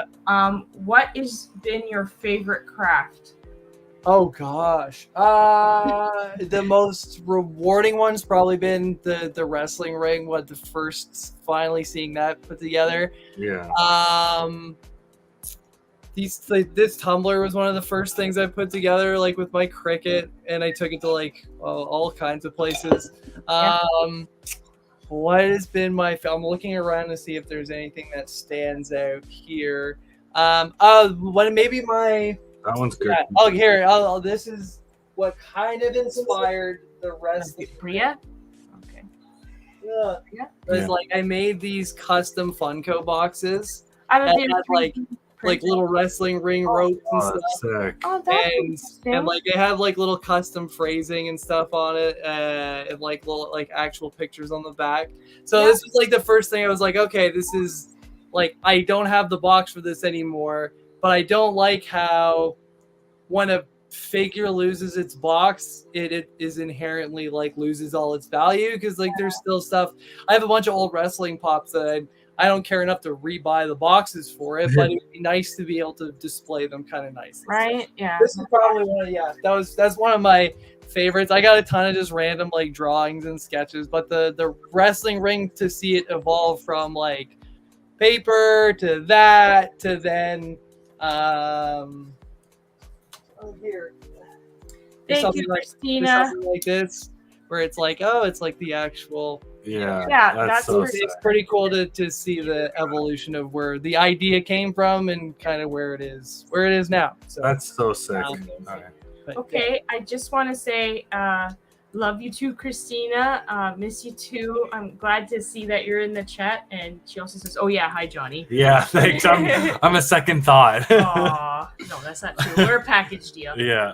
All right. Okay. Okay. So wrestling is a family event in our household. How did you get into wrestling? family event. My dad hates it or hated it, and my uncle loved it. And it was kind of like, I think it started as a way for my uncle to like get on my dad's nerves of being like, oh, us? No, we're just watching Saturday Night Main Event and watching.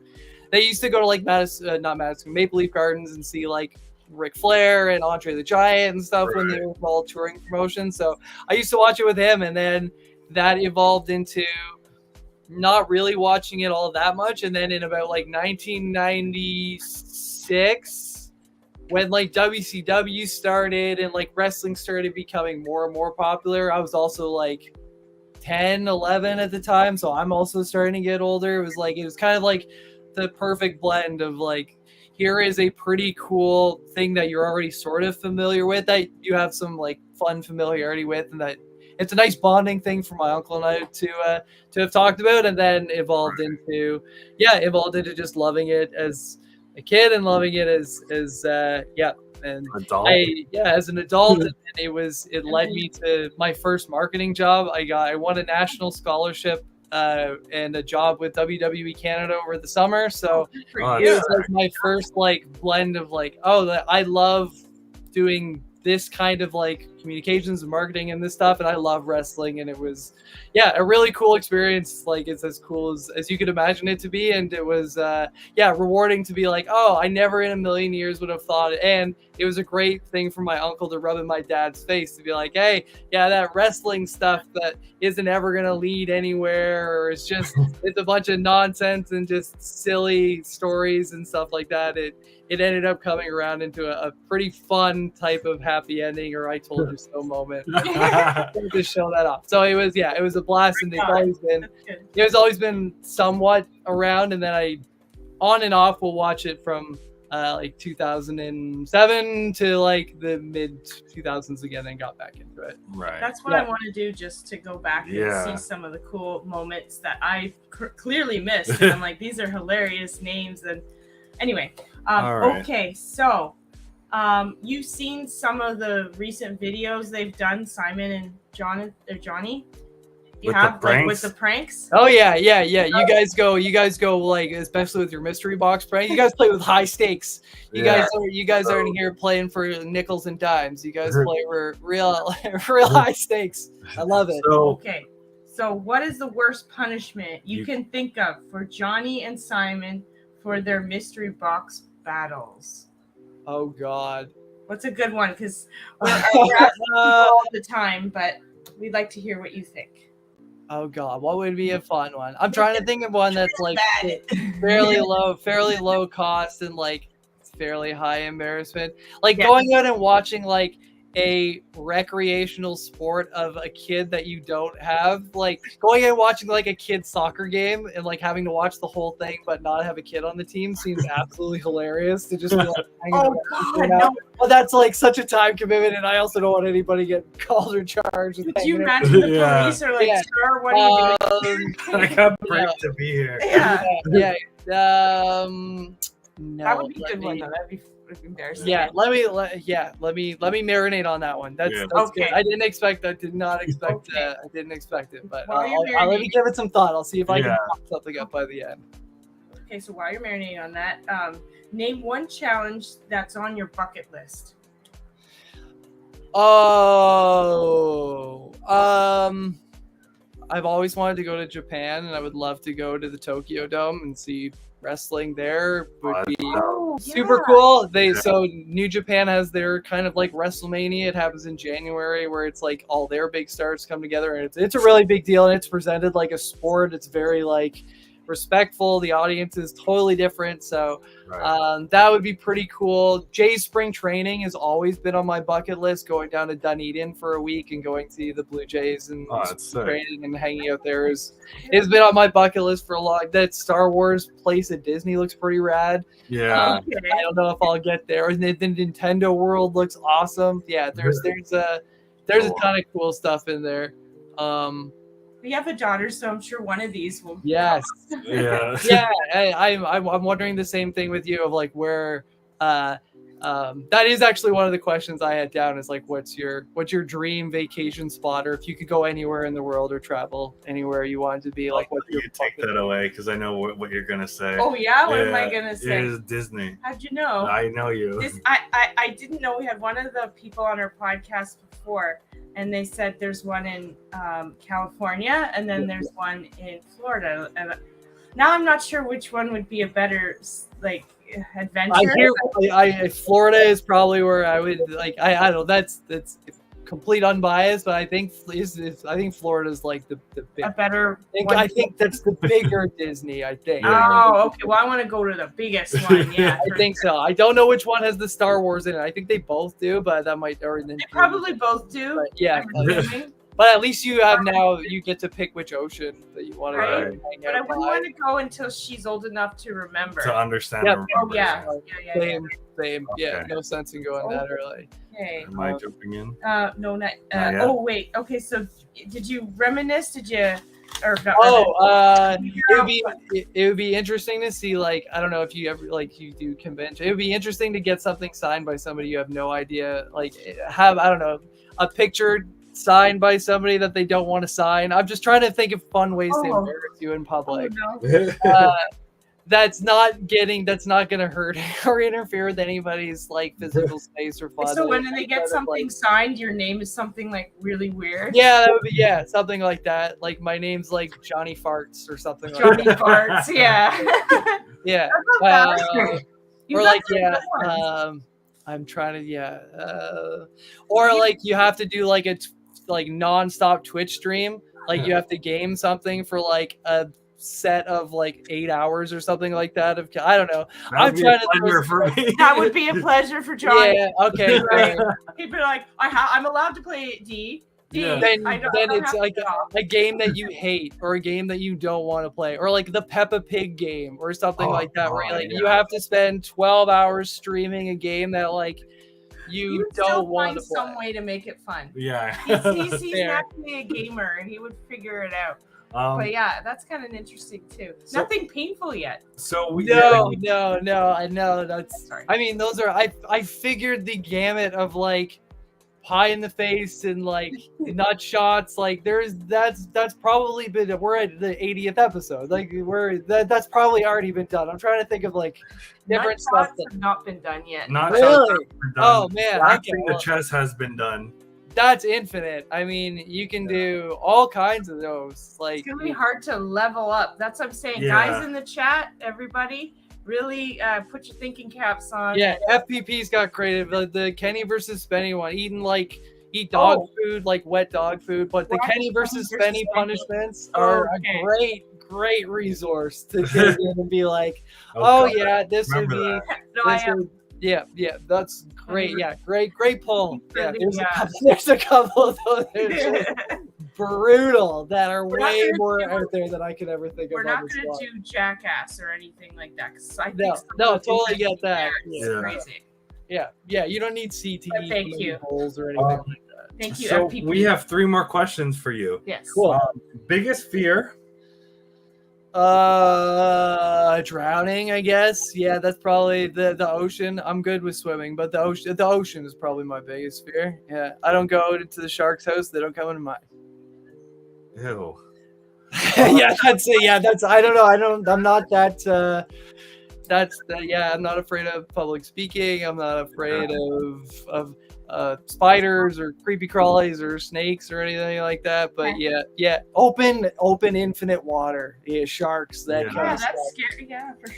That's the stuff He's that not freaks me out. a big fan of sharks. No, I'm with you on the shark thing. Open Yeah. water, no problem. But you got sharks swimming around in there. Yeah, open salt like ocean water and stuff, and even like the tide pulls are strong enough. Like like the ocean is enough that like I respect it enough from a distance. I'll get my knees and ankles in, but like I'll go in the pool. I'm good. Like Yeah. I'm good. I'm good. All right, we got second last question is, do you have any questions for us? Yeah. Okay. So I have what a little like 3-piece. So it's Okay. called favorite, first, and fantasy. All right. So Okay. the favorite, first, and fantasy concert or live event that you've been to. So like your favorite one that you've ever been to, your first one that you ever went to, and then one that you've always wanted to go to. And it could be any kind of concert, live event, stand-up comedian, band, music, Super Bowl, Can I start Taylor first? Swift, whatever. It could be anything. So say it again, favorite event. So your favorite, your first, and your fantasy. So my first was Sammy Hagar in Niagara Falls in the casino. Yeah, That was a great show. I couldn't hear for a good whole night after the show. My favorite was definitely taking you to Raw. I think that was definitely my favorite. that's fun. Which Raw did you go to? God, it was a while ago. Yeah. Who was Toronto.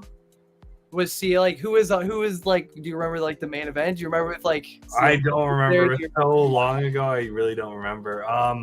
And a future event that it was I 9 years ago. would love to go to Money in the Bank. Yeah.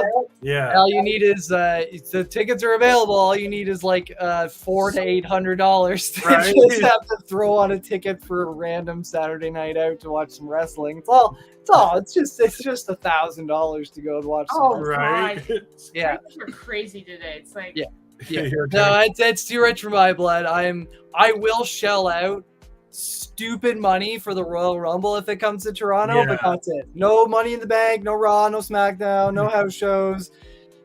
Knock on my door when the Rumble is here, and I'll get my credit card out, and I will just. It's my last one. That is my last bucket list. Yeah. I've seen WrestleMania, I've seen SummerSlam, I've seen Survivor Series, I've seen all the Raw, SmackDown, ECW. The only one I've never seen in person is the Royal Rumble, and that's the one I would love to see the most. So you've seen quite a few.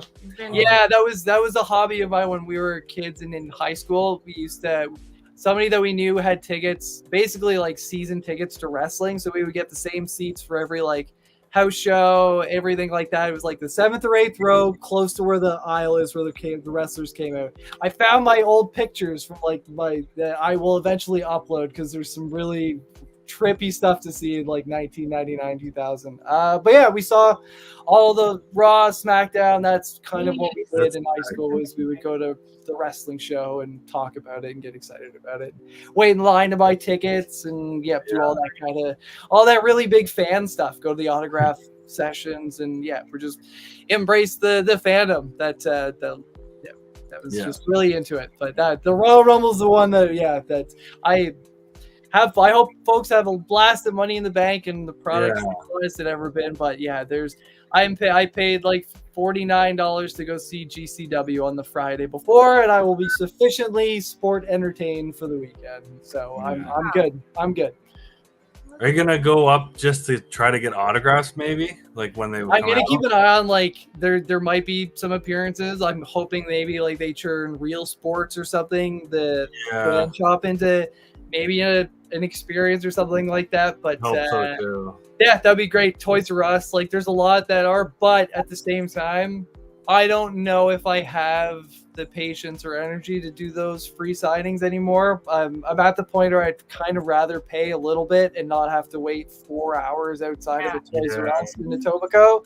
And like most of these guys are gonna end up on the convention circuit. It's just the natural progression of the careers. Like unless something magic happens, you're gonna be able to catch them at Niagara Comic Con 2027. Like you'll be able to get them eventually. That like I can't commit to competing with folks that are willing to spend 8 hours on the concrete floor outside of a hockey arena. Like I Godspeed and all no disrespect. Like I admire the hustle and dedication, and if anybody deserves it, it's somebody that's willing to put that kind of time and effort into it. It's just not something I have the space for anymore. It's a young man's game, and I'd rather just And now you're a dad. So I'm a dad, so I'd rather pay the premium and spend as much possible time with my beautiful young family as I can, and not on the floor of a food court or something like that for like 6 hours on my phone. So yeah, fingers crossed. Okay, so your turn. So my first one was Goo Goo Dolls. That's a great first concert. But I can't remember who opened for them, but it was like a couple headliners or something, and then Goo Goo Dolls or something like that. That's still pretty. I really enjoyed it. It was with me and my sister. And then the second one I went to, I haven't been to that many concerts, to be honest. I wish I did, but before all the prices went crazy, was like another mix with Evanescence was the headliner was Evanescence, but there's also, I think, Papa Roach and I don't know, some 41 or something like that. A bunch of punk or rock bands back then or whatever. I like that. Yeah, well, and that's when you could actually get like some value in your ticket of seeing like 7 bands that you would love to see for like $100. It was like a good 5 bands, I think, to each one that I went to, and I think our tickets we were like middle row or something. Like there's the front ones, and then there's the crazy back ones. We were somewhere in the middle, and it was like a good price for it. Again, I don't remember, don't quote me, but Granny, I'm jealous. It was between $20 and $40 to see a bunch of bands play, That's incredible. Granny the first one was Ozzy Osbourne, and the best was ZZ Top. That's insane. Google to be able to have kind of cool first bands is a cool like token to be like for sure. That's pretty neat. And my favorites when I went with you, for sure. You took that away. I was going to say that. No, what was it like getting to watch like wrestling through his eyes and seeing like him react to like the spectacle of Monday Night Raw? It is different when you're there. The energy of the room and just like everything about it. And we had decent seats. They weren't really close, but they weren't so far away as well. And it was decent. It was expensive, but it wasn't terrible like what it is today. And that was a crazy experience just to be a part of that in Toronto. Right. What was it? Do you remember the place? Was the Air Canada Center? Probably would have been, Air Canada Center. Yeah. And I would love to go again if that's the case. And that would probably be my fantasies to go again to something like that. That'd be fun. I don't know about concerts right now. Like I don't know. But for sure, something to do with wrestling would be really fun. I would love that. Yeah. It would have been nice though to also go to one with Bray Wyatt. Now that we were talking about it, I'm like, damn, wouldn't that be cool to be in that arena and like all the lights go out and you're like, what's going on? When you have the whole mask deal and totally everything. Yeah, it's one of my favorite wrestling memories is the lights going down and everyone's cell phone coming out and the flashlights going on, and it's like, oh, there's like 100,000 people doing all of this at once.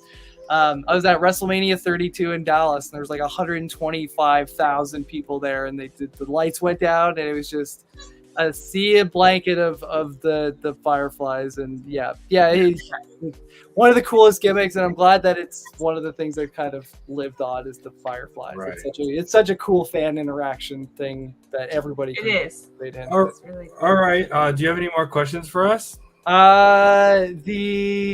Okay, I've got 2. One is a pop related one, and then one is a totally random one. Okay, so the pop one is what's your grail? Like, what is your holy grail, your white whale pop soda, or collectible. It doesn't even have to be. It could be like Mickey Mantle's jersey, but like, what is your white whale that like if you came upon it, it would be irresistible to say no to?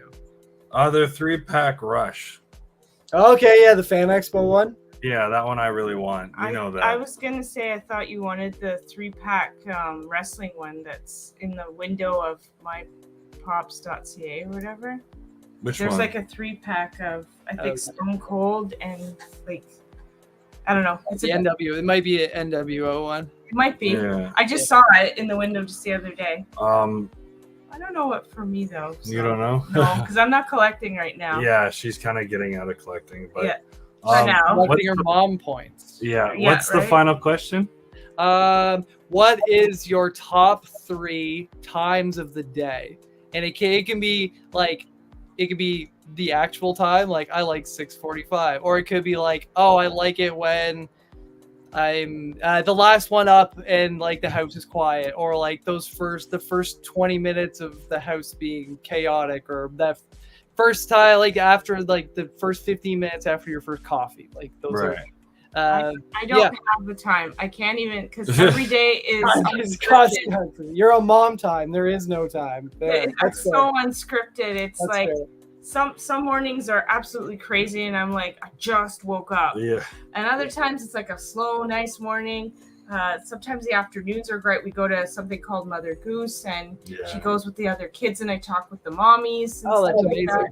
So, but again, our life right now is so unscripted. Time doesn't exist. Like you just go with the flow. That totally makes sense. You know what I'm saying? Yeah, no, I just I absolutely can understand what that's about, and that those you just take any moment at that point that you can, and it's such a big adjustment anyway. Whenever I get a moment to myself, maybe in the bathroom, or that's got to be like a top 2 moment of the day. Is that like the moment the door closes and it's like, oh my god, it's just me in here? That's got to be pretty high up there. Washing my face. Yeah, and there's nobody's crying. Nobody don't have to feed anybody or clean anything up or put anything. Yeah, it's but there's no. So mine is definitely coming home from work and seeing my little girl smile at me.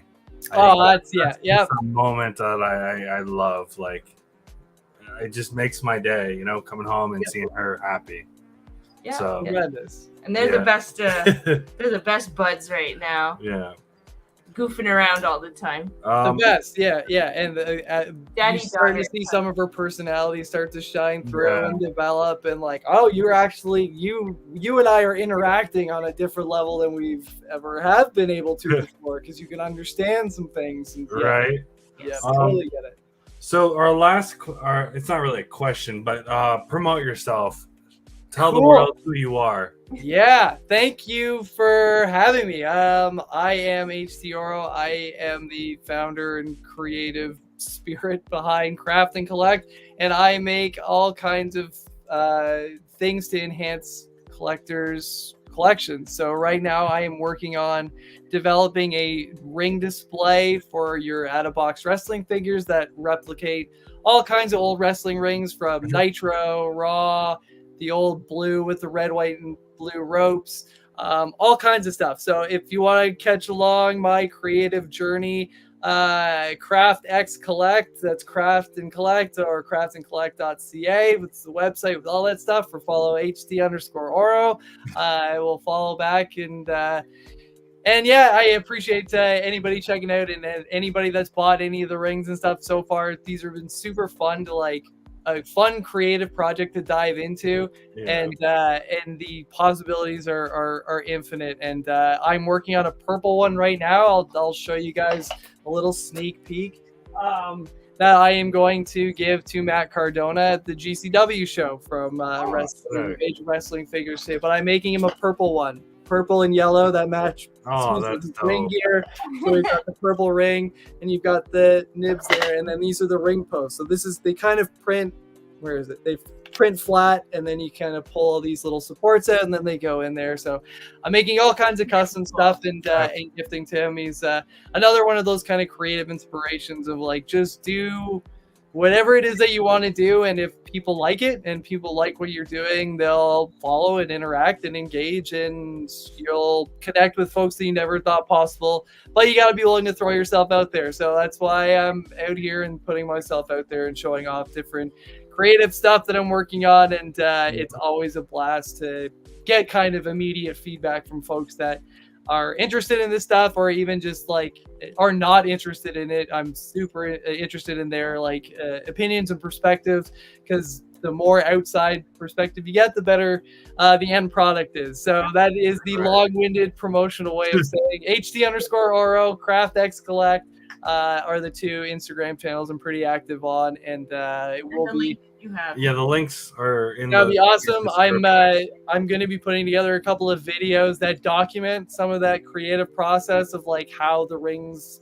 get built and come together, and trying to create a little bit more content that way that is a little bit directed towards like do it yourself, and like tips of like, oh, how did he do that kind of stuff. So that's a little bit of my point of focus moving forward, is showing a little bit of the behind the scenes creative process, and even like the process itself. I have time-lapse videos of a bunch of the stuff printing. That's always cool, just to randomly throw up and watch something be created out of nothing. So yeah, that's the creative path I'm on. I got a ton of irons and fires. I follow wherever my ADHD brain tells me to go, and it usually is there's gold at the end of the rainbow, and then when there's no more gold, I go and find another pot, another rainbow, and hey, there's some gold in here now. So yeah, that's been my main point of focus, is playing with these rings and testing the limitations of this 3D printer, and trying to make it scalable, that I can print a bunch of these and make it as cheap as possible for folks to repurpose some of their older pops, and also branch outside of wrestling. There's stuff, the Ninja Turtles, there's a lot of like other statues and displays that I'm kind of workshopping, but I figured if I'm going to start somewhere, it's going to be with something I love and have a lot of respect and admiration for, and that's pro wrestling. And it's been a great catalyst, I guess, to learning all this stuff. Right. Thank you for coming on the show. We really appreciate you. You're such a great guest. Thank you for everybody in the chat. Yeah, thank you to everybody in the chat for hanging out with us this afternoon, or this evening. Why not be saying this afternoon? See, time doesn't exist. Totally get it. And it was great to see everybody again. I was so happy I could participate this time. Yeah. But when I loved just chatting with you, I learned a lot today too. Considering Ditto. This was an absolute pleasure. I am. This is the first time I've done one of these things before, and I am humbled and grateful for the opportunity for getting to hang out with you. It's always a pleasure to see you too. And it was great to just the amount of kind of serendipitous circumstances in which. The three of us got to, well, not you two, but at least the three of us got to meet is a cool story in and of itself. And that you guys are stone's throw away from where I grew up too. So there's a lot of, this is a really cool connection, and I'm incredibly grateful for the space to get to share and hang out and chat all kinds of nerdy stuff with you guys. It's always a treat. Oh, absolutely. All right. That's the end of the show. Thank you guys for watching. Thank you so much, guys. Have a good night, guys. All right. Take care.